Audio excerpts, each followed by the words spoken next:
அனைவருக்கும் இனிய காலை வணக்கம். இன்று ஒரு சிறுகதையை தான் பார்க்க போகிறோம். அதாவது இந்த மாதிரி கடவுள்கிட்ட வேண்டும்போது என்ன வேண்டுவோம்? கடவுளே எனக்கு வந்து கார் வாங்கணும், வீடு வாங்கணும், இப்போ பங்களா கட்டணும், நான் அப்படி நிறைய பணம் கிடைக்கணும், அப்படி தானே வேண்டுவோம்.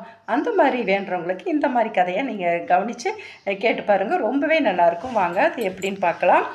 ஒரு அம்மாவும் மகனும் வந்து கடைக்கு போகிறாங்க. கடைக்கு போயிட்டு அம்மாவும் மகனும் கடைக்கு போகிறாங்க. கடைக்கு போகிறப்ப அந்த கடைக்காரர் அந்த பையன் வந்து பார்த்துட்டு, ஏன் இந்த பையன் அழகாக இருக்கிறானே அப்படின்னு நினச்சிட்டு அவர் ஒரு சாக்லேட் பாக்ஸில் இருந்து சாக்லேட் எடுத்துக்க சொன்னார். தம்பி எடுத்துக்கோ சாக்லேட் அப்படிங்கிறாரு.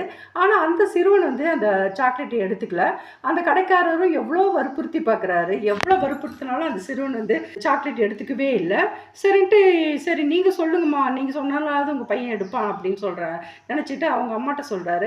அப்போ அவங்க அம்மா சொல்கிறாங்க, எப்பா சாக்லேட் எடுத்துக்கோ, அதான் அங்கிள் சொல்கிறாருல சாக்லேட் எடுத்துக்கோ அப்படிங்கிறாரு. அப்போயும் அந்த பையன் எடுத்துக்கல.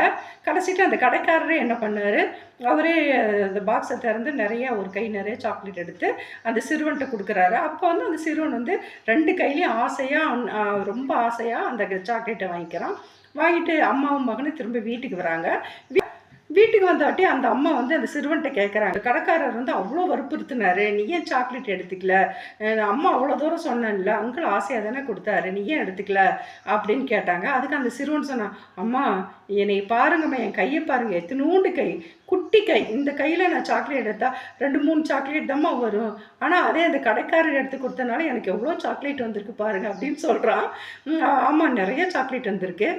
இதுலேருந்து என்ன தெரியுது, நம்ம கடவுள்கிட்ட வேண்டும்போது, கடவுளே எனக்கு வந்து கார் வேணும், பங்களா வேணும், நிறைய பணம் வேணும், நிறைய நகைகள் வேணும்னு நம்ம கேட்குறோம். கண்டிப்பாக அப்படி கேட்காதீங்க.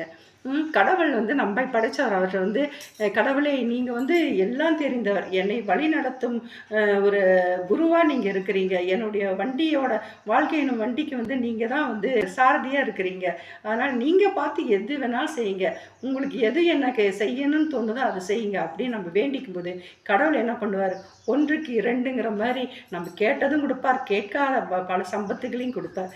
இது இந்த கதையிலேருந்து நம்ம நல்லாவே தெரிஞ்சுக்கிறோம். இந்த கதை உங்களுக்கு பிடிச்சிருக்குன்னு நினைக்கிறேன். பிடிச்சிருந்தா சப்ஸ்கிரைப் பண்ணுங்கள், லைக் பண்ணி ஷேர் பண்ணுங்கள். இன்னொரு அருமையான கதைக்களத்தோடு நான் உங்களை சந்திக்கிறேன். மீண்டும் சந்திப்போம். வாழ்க வளமுடன். நன்றி, வணக்கம்.